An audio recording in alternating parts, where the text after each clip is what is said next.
39वें number के सूत्र से शुरू करेंगे। विभूतिपाद में हम लोग हैं। अब यहाँ से भी याद करते हुए चलेंगे। कहते हैं उदान जयात जल पंक कंटकादिषु असंग उत्क्रांतिश्च। बहुत आसान है इसको याद करना, ये बहुत थोड़ा सा ध्यान से सुनिए समझिए। कहते उदान वायु पर जब आप उदान वायु को जीत लेते हैं, उस पर आपने संयम किया तो क्या होगा? उदान वायु को जीतने से क्या फल मिलेगा, क्या सिद्धि मिलेगी? कहते हैं जल, पंख मतलब कीचड़, कंटकादिषु मतलब कंटक आदि यानी कि कांटे आदि से शरीर असंग रहता है, और उत्क्रांतिश्च योगी उच्च गति को प्राप्त करता है, ऊंची गति। यानी कि यहाँ पर दो भी अर्थ लगाया जाता है कि जल वगैरह पर आप अगर पांव रखेंगे तो जल में डूबेंगे नहीं, कीचड़ पे चलेंगे तो आप उसमें नहीं धसेंगे, छू भी नहीं पाएगा कीचड़ आपको। कंटक आदि कांटे पर भी आप चलेंगे तो कांटा नहीं चुभेगा, इतना हल्का हो जाएगा आपका शरीर। तो इस किस वायु पर विजय प्राप्त करने से होगा, किस वायु पर संयम करने से होगा? तो उदान वायु पर संयम करने से होगा। अब देखिए, अब इसको याद कैसे करेंगे, क्योंकि एक उदान और समान दो, इसमें दो वायु से संबंधित चीजें एग्जाम में आता है। तो उदान वायु से कैसे याद करेंगे? उदान वायु कहाँ होता है? ऊपर होता है। जनरली माना जाता है कंठ में उदान वायु का, जनरली हम लोग यही जानते हैं ना। उदान वायु कहाँ हुआ? ऊपर के स्थान में, कंठ में। कंठ में। अब देखिए दूसरा समान वायु नीचे होता है, अपान भी नीचे हुआ। तो उदान वायु जो ऊपर की तरफ है, उससे योगी ऊपर ही उठा रहता है। मतलब जल पे भी जाएगा तो तैरता रहेगा, ऊपर ही उठा रहेगा। कीचड़ पे भी जाएगा, धसेगा नहीं। कंटक कांटे पे भी जाएगा तो नहीं उसको छू पाएगा, क्योंकि ऊपर है। बस याद करने के लिए, निमोनिक के लिए। तो उदान वायु पर जब आप संयम करते हो और उसको, उस वायु का पूरा ज्ञान हो जाता है, उसको अपने कंट्रोल में कर लेते हो, आप जीत लेते हो, सीधे शब्द कहा गया है उदान जयात। तब क्या होता है? जल में, कीचड़ में, कांटे आदि, कंटक आदि में शरीर असंग रहता है, यानी कि शरीर में उसका कोई प्रभाव नहीं पड़ता है, और योगी ऊंची गति को प्राप्त होता है। अब देखिए उसके ठीक बाद ये भी आसानी से याद रहेगा। कैसे? समान जयात ज्वलनम। समान वायु पर जब आप संयम करते हैं तब क्या होता है? ज्वलनम, शरीर दीप्तिमान हो जाता है। योगी का शरीर बिल्कुल जैसे अग्नि दीप्तिमान होती है, वैसे शरीर दीप्तिमान हो जाता है। तो समान वायु कहाँ कहा गया? पेट में कहा गया, नाभि वाले स्थान मान लीजिए। तो नाभि वाला स्थान जो समान वायु का स्थान है, क्योंकि ऊपर से प्राण गया, नीचे से अपान, तो नाभि वाले स्थान में ही समान है। वहां हम लोगों ने हठ प्रदीपिका में भी पढ़ा, वहां ऑलरेडी सूर्य का स्थान है। और वहां जब हम इतनी गर्मी उत्पन्न होती है, प्राण ऊपर से प्रेशर दे रहा है, नीचे से अपान प्रेशर दे रहा है, और गर्मी उत्पन्न होती है, और अग्नि उत्पन्न होती है। अगर ये फॉर्मूला आपको याद है तो आप समान वायु को जीत लेने से ज्वलनम आसानी से याद रहेगा। योगी का शरीर दीप्तिमान हो जाता है, आसानी से आपको याद हो जाएगा। आगे कहते हैं स्रोत आकाशयो संबंध संयमात दिव्यम स्रोतम। ये भी बहुत आसानी से याद हो जाएगा। इसमें भी टेक्निक लगा दीजिए, बहुत यौगिक टेक्निक लगाइए। देखिए कैसे कहते हैं, स्रोत आकाश, स्रोत मतलब कान, स्रोत मतलब कान, सुनने वाले बात होगी। आकाश, आकाश जब आप शब्द सुनाई देता है, कैसे होता है? आकाश है तभी शब्द सुनाई देता है। अभी भी हम लोगों ने हठ प्रदीपिका में पढ़ा, जहां तक आकाश की सीमा है वहीं तक शब्द की सीमा है। आकाश खत्म तो निशब्द हो जाएगा। तो आकाश की वजह से ही हमें शब्द सुनाई देता है। कहते हैं कि कान और आकाश से संबंधित जब संयम किया जाता है, आपने संयम किया, आकाश और कान से संबंधित संयम कर लिया आपने, अब क्या होगा? संयमाद दिव्य श्रोतम, दिव्य ध्वनि जो है वो सुनाई देगी आपको। यानी दिव्य ध्वनि जो किसी को सुनाई नहीं देती है, वो दिव्य ध्वनि आप सुन पाएंगे। तो सिंपल सा है, आकाश से शब्द की उत्पत्ति, स्रोत की, तो ध्वनि जो है दिव्य ध्वनि से संबंधित बातें कही, दिव्य श्रोतम सुनाई देगा आपको। कान और आकाश के संबंध में संयम कर लेने से योगी के को दिव्य ध्वनि सुनाई देती है। सूक्ष्म शब्दों को भी सुनने की क्षमता आ जाती है। ये भी आसान है। उसके बाद ये भी बहुत आसान है, टेक्निकल है। देखिए, काया आकाशयो संबंध संयमात लघु तुल समापत्ते आकाश गमनम। कहते हैं काया मतलब शरीर, शरीर और आकाश इसके संबंध में जब आप संयम करते हैं क्या होगा, आकाश में गमन करने लग जाएगा। लघु तुल समापत्ते, या और दो चीजें कही गई है, काया शरीर और आकाश में जब के संबंध में जब संयम करेंगे तो आकाश गमन की शक्ति हो जाएगी। उसके साथ साथ कहा गया है लघु तुल समापत्ते, हल्की वस्तु में या रुई में संयम करने से।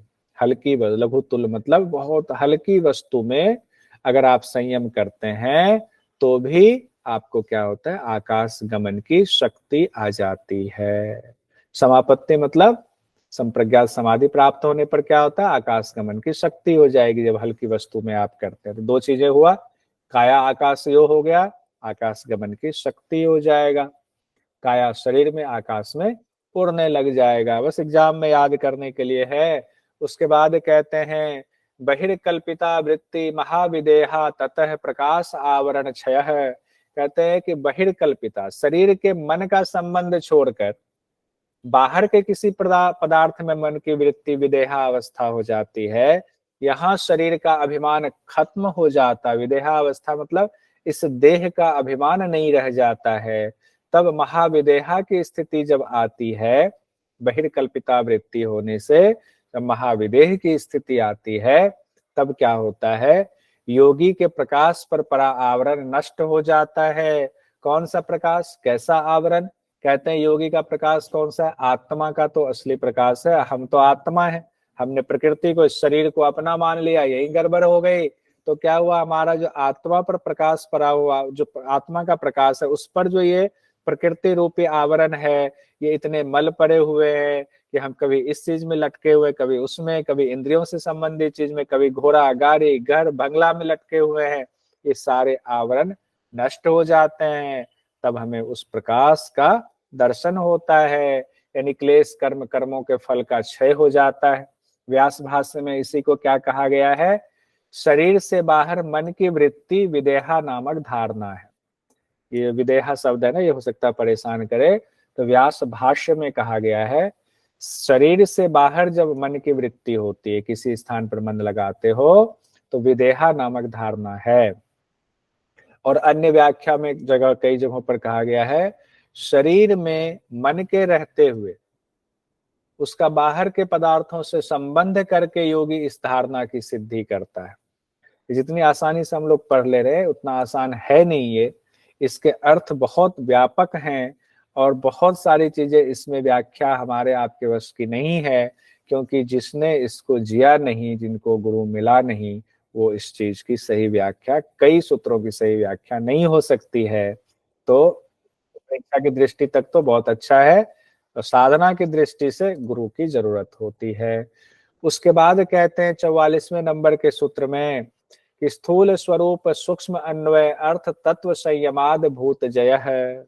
भूत कौन से हैं, पंच महाभूत को भूत कहा गया है कि पंच महाभूत पर कैसे आप विजय प्राप्त कर लें। कहाँ पर संयम करने से पंच महाभूत पर विजय प्राप्त होती है, हमने घेरन संहिता में पढ़ा था पंच धारणा कि 5 चक्रों पर ध्यान कर रहे थे हम। तो 5 चक्र पर ध्यान करने से क्या हुआ, पांचों चक्र एक एक तत्व को रिप्रेजेंट कर रहा था, तो पांचों तत्व पर विजय प्राप्त हो गया। यानी वहां भी भूत जय की एक अलग विधि बताई गई है। यहाँ कहते हैं स्थूल पर, उसके स्वरूप पर, सूक्ष्म पर, अन्वय पर, अर्थ तत्व पर। तो अब ये जो 5 चीजें हैं, इन 5 चीजों के बारे में देखिए। स्थूल कौन से हो गए, पृथ्वी जल अग्नि वायु आकाश का अपना स्थूल रूप है। स्वरूप क्या हो गया, कैसे पंचभूत पर संयम करना है वो बताया जा रहा है। भूतों का अपना नियत धर्म है, वो उसका स्वरूप हो गया। जैसे पृथ्वी का है भारीपन, आकाश का अवकाश देना, अग्नि का क्या है, गर्मी प्रदान करना, उसका स्वरूप है। उसके बाद कहते हैं सूक्ष्म क्या हो गया, भूतों का कारण यानी तन्मात्रा उसका सूक्ष्म हो गया। यानी कि आकाश जितने पंच महाभूत हैं वो कहाँ से उत्पन्न हुए हैं, वो पंच तन्मात्रा से पंच महाभूत उत्पन्न हुए हैं। तो पंच महाभूत का सूक्ष्म क्या हो गया, उनके पिता हो गए, जहां से उनकी उत्पत्ति हुई। तो वो उसकी उत्पत्ति कहाँ से हुई, तन्मात्रा से हुई है। तो सबका तन्मात्रा अलग अलग जुड़ा हुआ है, किन से जुड़ा हुआ है, जो पांचों महाभूत हैं, 5 तन्मात्रा है, सब एक दूसरे से कनेक्ट है, एक के लिए दूसरा है, ठीक है। उसको अगर आप देखेंगे तो अगली किसी क्लास में कर लेंगे, या नहीं तो ऐसे भी कह सकते गंध जो तन्मात्रा किससे जुड़ा हुआ है, पृथ्वी तत्व से जुड़ा हुआ है। शब्द किससे जुड़ा हुआ है, आकाश तत्व से जुड़ा हुआ है। ऐसे पांचों तन्मात्रा एक दूसरे से जुड़ा हुआ, तो एक दूसरे के लिए उस भूत के लिए उनके तन्मात्रा सूक्ष्म हो गया। अन्वय क्या होता है, अन्वय कहते हैं सत्व रज तम जो कि प्रकाश क्रिया और स्थिति धर्म से पांचों महाभूतों में मिले रहते हैं, वो अन्वय है। सांख्य दर्शन में हम लोगों ने तत्व की चर्चा की, 24 तत्व और एक तत्व हो गए आपके 25वां ये आत्मा तत्व हो गया जिसको कि पुरुष कहा गया है। तो कहते हैं बाकी जो जितने 24 तत्व है जो प्रकृति से निकले हुए तत्व हैं, उन सब में सतरजतम मिला हुआ अंदर है, उसके बिना सतरजतम के कोई भी तत्व का अस्तित्व नहीं हो सकता। अस्तित्व है इसका मतलब सतरजतम उसमें है, सतरजतम से ही सब बना है। कहते हैं सतरजतम जो कि प्रकाश क्रिया और स्थिति धर्म से पांचों भूतों में मिले हुए हैं। प्रकाश किसके लिए हो गया, सत के लिए, क्रिया किसके लिए, रज के लिए, तम किस में, स्थिति हो गई। उसके बाद पांचवा है इसका कार्य पुरुष के लिए भोग या अपवर्ग देना है, यानी अर्थ तत्व। मतलब इसका अर्थ क्या है, क्यों है ये सारी चीजें, प्रकृति का क्या जो है प्रयोजन है, भोग और अपवर्ग देना। किसको, पुरुष को भोग और अपवर्ग देना। कहते हैं जब इस तरह से आप संयम करते हैं स्थूल स्वरूप सूक्ष्म अन्वय अर्थ तत्व पर, तब क्या होता है, भूत जय की स्थिति होती है, पांचों भूतों पर आप विजय प्राप्त कर लेते हैं। उसके बाद कहते हैं जब पांचों भूतों पर विजय प्राप्त हो गया तो क्या होगा, एक दूसरे से जुड़ा हुआ 44 में से 45वां सूत्र जुड़ा हुआ है कि पांचों भूतों पर आपने सिद्धि प्राप्त कर ली। अब क्या होगा, तो महर्षि पतंजलि कहते हैं ततो तब अणिमा आदि प्रादुर्भाव काय संपत तद धर्मान विघातश्च। तब अनिमा आदि सिद्धियां मिल जाएंगे। एक तो अनिमा आदि कितनी सिद्धियां हैं, तो अष्ट सिद्धियों की चर्चा हो रही है, अष्ट सिद्धियां मिल जाएंगी। और क्या होगा, काय संपत होगा, यानी काय शरीर से संबंधित संपत्ति, खास तरह की संपत्ति की प्राप्ति होगी। और क्या कहा गया है, काय संपत्ति के बारे में आगे पढ़ेंगे। और क्या कहा गया है, तद धर्मान विघात, तब पांचों महाभूत के जो धर्म है वो आपके बीच रास्ते में बाधा कभी नहीं बनेंगे। उन भूतों के धर्म कौन से, आपने पंच महाभूत पर विजय प्राप्त की।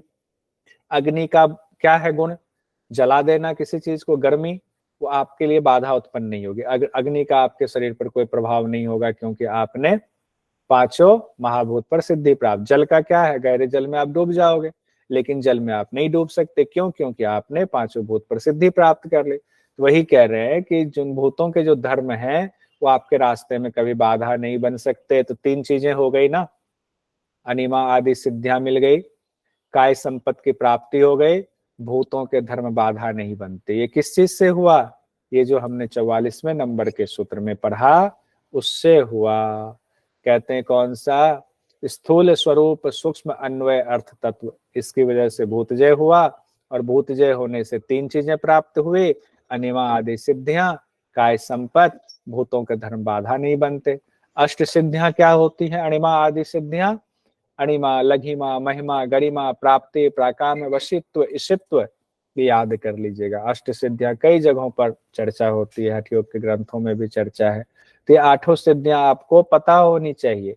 अष्ट सिद्धियां अणिमा, लघिमा, महिमा, गरिमा, प्राप्ति, प्राकाम, वशित्व, ईशित्व, इस पर बहुत चर्चा नहीं करेंगे, पहले भी कई बार चर्चा हो चुकी है, ग्रुप में डाल देंगे इसको उठा करके और देख लीजिएगा।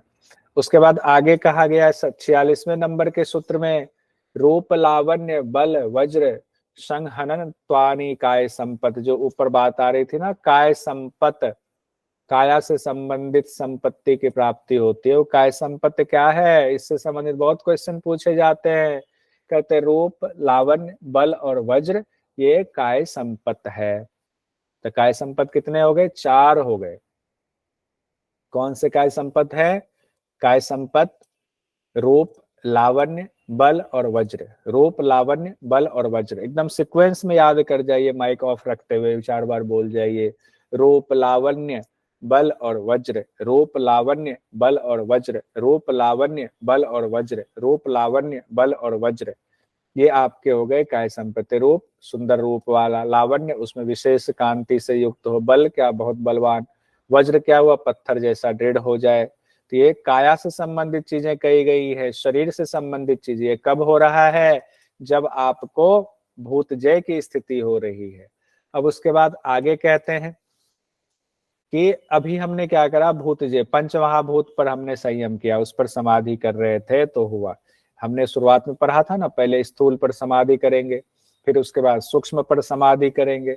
स्थूल पर समाधि किया तो हमने देख लिया, पांचों स्थूल तत्व पर समाधि करके भूत जय हो गया, उससे अनिमा आदि सिद्धियां मिली, और हमें जो है काया से संबंधित जो है संपत्ति मिली।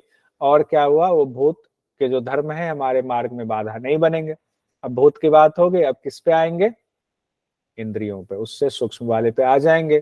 कहते ग्रहण स्वरूपा स्मिता अन्वय और अर्थवत्व संयमाद इंद्रिय जय। ग्रहण स्वरूप अस्मिता अन्वय और अर्थवत्व, इन पांचों अवस्थाओं में संयम करने से क्या होता है? इंद्रिय जय की स्थिति होती है। मन सहित जो आपके 11 इंद्रियां हैं, 5 कर्म इंद्रिया, 5 ज्ञान इंद्रिया, उन सभी इंद्रियों पर आप विजय प्राप्त कर लेते। देखिए उधर पांचों भूतों पर विजय प्राप्त हो गई, अब 11 इंद्रियों पर भी विजय प्राप्त हो रही है। वही 5 चीजें इधर आ रही है, ग्रहण स्वरूपा अस्मिता अन्वय और अर्थवत्व। अब ये क्या होता है? ग्रहण कहते हैं इंद्रियों की वृत्ति यानी व्यापार। जैसे कान शब्द को सुनता है, सुनना क्रिया है, जिसका अर्थ है कान शब्द को ग्रहण कर रहा है। अभी मैं बोल रहा हूं, आपके कान शब्द को ग्रहण कर रहा है, तो ये ग्रहण वाली चीजें हो गई, ग्रहण शक्ति हो गई। और हो क्या रहा है? कान और शब्द के बीच सुनने की क्रिया ही ग्रहण है। दूसरा क्या कहा गया? स्वरूप। कहते इंद्रियों का प्रकाशत्व। इंद्रियों की बात हो रही, भूत की बात नहीं हो रही है। तो इंद्रियों का प्रकाशत्व क्या है? जैसे नेत्र का रूप कहलाना, कान का शब्द, यहाँ रूप और शब्द स्वरूप है उनका। अस्मिता क्या हो गया? अस्मिता मतलब हमारी अस्मिता, कहते हैं ना, हमारी अस्मिता को ठेस मत पहुंचाओ, जड़ को ठेस मत पहुंचाओ। अस्मिता मतलब जहां से उत्पत्ति हुई है। उत्पत्ति कहाँ हुई? इंद्रियों की उत्पत्ति किससे हुई है? अस्मिता कौन हुआ इसके लिए? अहंकार अस्मिता, अहंकार से एकादश इंद्रिय और पंच तन्मात्रा की उत्पत्ति हुई है। तो अस्मिता हो गया इंद्रियों के लिए अहंकार। उसके बाद कहते हैं अन्वय। अन्वय मतलब वही तीनों सतरजतम। सतरजतम सब तत्वों में मिला हुआ है, सभी इंद्रियों में भी मिला हुआ है, तो अन्वय वही हुआ। अर्थवत्व पुरुष को भोग और अपवर्ग, ये भी वही हुआ। अर्थवत्व क्या है? इनका भी प्रयोजन भोग कराना और अपवर्ग दिलाना। कहते हैं इस तरह से जब आप सभी इंद्रियों पर संयम करते हैं तब क्या होता है? मन सहित जब भी सभी जो 11 इंद्रियां हैं उन पर सिद्धि मिल जाती है, उन पर विजय प्राप्त हो जाती है। उसके बाद कहते हैं कि तब क्या हुआ? ऊपर हमने देखा पंच महाभूत पर हुआ तो 3 चीजें हुई। क्या क्या 3 चीजें हुई थी? अनिमा आदि सिद्धियां मिली, 4 काय संपत्ति की प्राप्ति हुई, और भूत के धर्म बाधा नहीं बने। उसी तरह जब हम इंद्रियों पर विजय प्राप्त कर रहे हैं तो क्या होगा?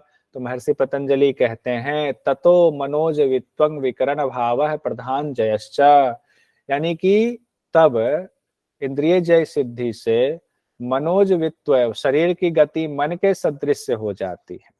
देखिए इंद्रियों की वजह से हो रहा है, शरीर की गति कैसी हो गई? मनोज वित्व, शरीर की गति मन के सदृश हो गई। और क्या हुआ? विकरण अभाव, शरीर के बिना भी विषयों का अनुभव करने की शक्ति आ गई। यानी कि कहते हैं ना, बहुत सारे योगी सूक्ष्म शरीर में रहते हैं, शरीर नहीं है लेकिन अस्तित्व बना हुआ है। हठ प्रदीपिका में भी कहा गया 33 गुरुओं के नामों की चर्चा जो ब्रह्मांड में बने हुए हैं, विकरण भाव में है। प्रधान जय, उसके बाद का ततो मनोज वित्वंग विकरण भाव है प्रधान जयस्य। प्रधान जय मतलब प्रकृति पर अधिकार हो जाता है, यानी प्रकृति अब उनके लिए बाधा नहीं बन सकती है। प्रकृति अब उनको नहीं घुमाएगी, वो प्रकृति का अपना इस्तेमाल करेंगे। प्रकृति के सभी विकारों पर विजय। यहाँ विकार से तात्पर्य मूल प्रकृति, महद तत्व, अहंकार आदि से है। अब ये जो 3 सिद्धि हैं, मनोज वित्व, विकरण भाव और प्रधान जय, व्यास भाष्य में क्या कहा गया है, इन तीनों सिद्धियों को मिला करके मधु प्रतीका कहा गया है, मधु प्रतीका। हालांकि सूत्र में कहीं नाम नहीं है, लेकिन व्यास भाष्य में इसको मधु प्रतीका सिद्धि कही गई है। अब आते हैं आगे 49वें नंबर में। 49वें नंबर में कहते हैं तत् सत्व पुरुषांतया ख्याति मात्रस्य सर्वभावाधिष्ठातृत्वं सर्वज्ञातृत्वं च। कहते हैं सत्व पुरुष अन्यता ख्याति मात्रस्य। जब योगी को ये ज्ञान हो जाता है कि बुद्धि और पुरुष अलग अलग है, ऐसी सभी समाधि जब प्राप्त होती है, ऐसी संप्रज्ञात समाधि जब प्राप्त होती है, तब क्या होता है, सर्व भाव अधिष्ठातृत्व, सभी भावों पर वो विजय प्राप्त कर। अभी आपके 50 भाव हो सकते हैं, अच्छे भाव, बुरे भाव, किसी के प्रति करुणा का भाव, किसी के प्रति जो है बड़ा ममता का भाव, किसी के प्रति गुस्सा का भाव, ये सारे भावों पर पता तो आपको पता चलता है भाव तो प्रकृति का है, और हम ठहरे पुरुष, हमारे अंदर तो ये भाव होना ही नहीं चाहिए, हमारा तो ये गुण ही नहीं है।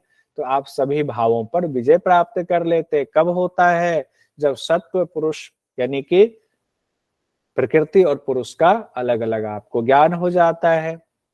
सर्वज्ञातृत्व, वे सर्वज्ञता का भाव आ जाता है उनमें, उस योगी में जो इस अवस्था तक पहुंच जाते हैं। सबीज में ही कहा गया, अर्थात मन, इंद्रिय, शरीर, जीवात्मा आदि तत्वों का ज्ञान हो जाता है, यानी कहते हैं वो तत्व ज्ञानी हो गए, तत्वों का ज्ञान हो गया। 50वें नंबर में महर्षि पतंजलि कहते हैं तद वैराग्यात अपि दोष बीज क्षय कैवल्यम।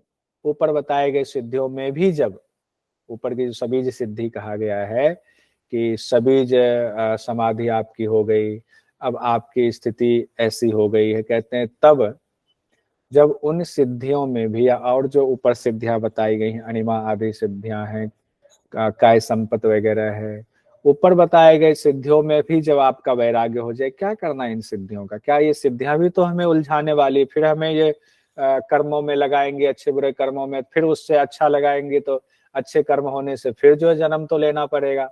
अब उन सिद्धियों में भी ये सोचकर वैराग्य उत्पन्न हो जाए, तब कहते हैं तब दोष रूपी बीज नष्ट हो जाते हैं, और दोष रूपी जब बीज नष्ट हो जाते हैं तो कैवल्य की प्राप्ति होती है। यानी कि अच्छे कर्म चाहे अच्छे ही हो, चाहे सिद्धियां ही मिली हो, है तो योगी के लिए वो भी दोष ही। आम आदमी भले उसको अच्छा माने, योगी के लिए मोक्ष के रास्ते में, कैवल्य के रास्ते में वो भी दोष ही है। कहते जब उनसे भी वैराग्य होगा तो वो दोष भी मिट जाएगा, नष्ट हो जाएगा, तब क्या होगा, कैवल्यम, कैवल्य की स्थिति प्राप्त होगी। 51वें नंबर के सूत्र में विभूतिपाद में महर्षि पतंजलि कहते हैं स्थान्युप निमंत्रणे संगमस्य मया कारणम पुनर्निष्ठ प्रसंगात। यानी कि स्थानुप निमंत्रणे, जब आपके ऐसी स्थिति हो जाती है तो आपको बड़े बड़े जो दिक्पाल है, देवता है, लोकपाल है, वो आपको निमंत्रण देते हैं, आपको बुलाने आते हैं, आपको बड़ी इज्जत प्रतिष्ठा देते हैं। अभी तक तो आपको पता ही नहीं चलता, आप उनको अपनी इन आंखों से देख ही नहीं पाते हो। जब कहते हैं उनके बुलाने पर भी उनके संग में राग ना करें, बुलाएं तो उनको जो है उनका अपमान भी नहीं करना है, लेकिन कहते हैं उनके संग में संगस्मया, उनके संग में राग नहीं करना है। ये नहीं कि हम तो इतने बड़े हो गए कि हमें तो देवता लोग बुला रहे, लोकपाल बुला रहे, अब हमारे सामने कौन ठहरता है, तो राग नहीं करेंगे। कर्णम पुनर्निष्ठ प्रसंगात, कहते अगर आपने राग कर लिया, अभिमान कर लिया, तो आपका अनिष्ट तय है। अगर आपने राग कर लिया तो आपका अनिष्ट तय है। पुनर्निष्ठ यानी पुनः अनिष्ट आपका तय है, यानी फिर से आप नीचे स्थिति में गिर जाएंगे। दूसरे अर्थों में कहें तो उच्च स्थान प्राप्त व्यक्तियों के निमंत्रण पर आसक्ति या अभिमान नहीं करना चाहिए। उसके बाद 52वें नंबर के सूत्र में महर्षि पतंजलि कहते हैं क्षण तत्क्रमो संयमाद विवेक जम ज्ञानम। क्षण और उसके क्रम में संयम करने से विवेक ज्ञान उत्पन्न होता है। ध्यान रखिए, क्षण और उसके क्रम में संयम कर लेने से क्या होता है, विवेक ज्ञान उत्पन्न होता है। और क्षण क्या है, अत्यंत लघु जो काल है, टाइम है, क्षण क्षण करके बीत रहा है ना, 2 घंटे बीतने वाले पता भी नहीं चला। लेकिन कैसे बीता, अचानक से तो 2 घंटे नहीं बीत गए, एक ही पल में चुटकी बजाया 2 घंटा हो गया। क्षण क्षण करके वो पल बीता है। कहते अत्यंत लघु काल का नाम क्षण है, और क्षणों का जो प्रवाह हुआ है वो ना टूटना ही क्रम है। तो अभी क्लास कितने क्रम से चल रही है, 3 घंटे के क्रम से चल रही है। उस क्रम में क्षण समाहित है। इन क्षणों और क्रमों में संयम करने से, इन एक एक क्षण में और ये जो क्रम पूरा चल रहा है इसमें संयम करने से विवेकज ज्ञान उत्पन्न होता है। विवेक ज्ञान उत्पन्न होता है। विवेक ज्ञान उत्पन्न एक और जगह कहा गया था, विवेक ख्याति किससे कहा गया था, कोई बताइए। साधन पाद में कहा गया था। नैन्सी जी बताइए तो जरा, विवेक ज्ञान उत्पन्न होता है साधन पाद में कहा गया था, किससे होता है। अष्टांग योग का अभ्यास करना है, और अष्टांग योग के क्या कहे, योग के अंगों का अभ्यास करने से था ना, योग के अंगों का अभ्यास करने से आपको विवेक ज्ञान की, विवेक ख्याति योगांग अनुष्ठानात् शुद्धि क्षये ज्ञान दीप्तिरा विवेक ख्याति। अभी आया ना, मैंने कहा मैं याद दिलाऊंगा, ठीक है। इसीलिए तो क्लास, लाइव क्लासेस होती है, ये याद देख के दिलाना है। बताया है सर, याद कोई बात नहीं है। नहीं, अब आपने अगर वैभवी जी देख कर बताया है तो मैं ये गारंटी के साथ कह सकता हूँ आगे आप कभी नहीं भूलेंगे, इसको नहीं भूलेंगे ना अब। तो इसमें बुराई नहीं है देख कर भी कहने में। ये ऐसी चीजें आपने जोड़ डाला, अरे क्या बहुत देर से जोड़ डाल रहे, अब आया, अब आप इसको नहीं भूल सकते।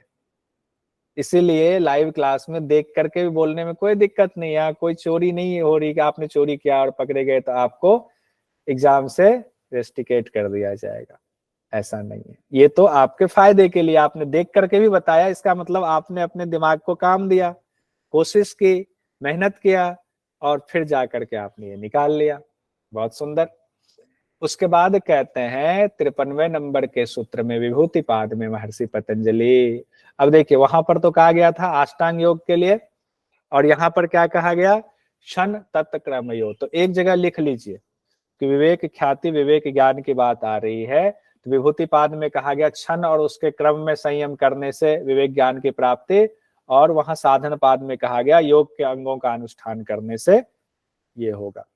तो कहीं एक जगह लिख लीजिए, तो दोनों एक साथ लिखा रहेगा ना, तो आपको मैच करने में आसानी होगी। अच्छा, 2 जगह पे अलग अलग बात की गई, कंफ्यूज नहीं होंगे।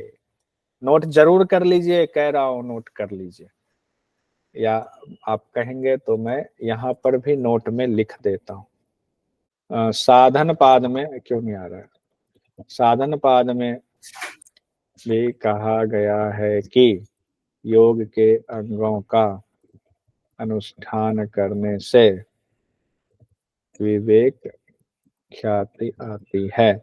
सूत्र संख्या बताइए वैभवी जी। 28। तो दूसरे पाद का 28 सूत्र संख्या, ठीक है। अब इसको यहाँ लिख देते हैं, तो ये आपके वीडियो में भी आ गया, ठीक है। बहुत सुंदर।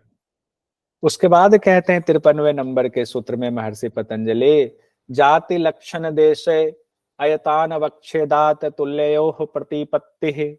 जाति लक्षण और देश भेद से जो मिला हुआ था, जिसको अलग अलग करना मुश्किल था, अब क्या होगा, विवेक ज्ञान के द्वारा वो साफ साफ नजर आने लगा है। पहले क्या था, पूरे प्रकृति को हमने मान लिया, अरे प्रकृति हाथ पूरा तो अपना ही है, सब सब खिचड़ी बना हुआ था। लेकिन कहते हैं जब विवेक ज्ञान आया तो सब कुछ अलग अलग क्रिस्टल की तरह सारे तत्व अलग अलग नजर आने लगे, सच अलग समझ में आने लगा कि कहाँ से अविद्या की वजह से बंधन आ गया था, सब कुछ साफ साफ नजर आने लगा।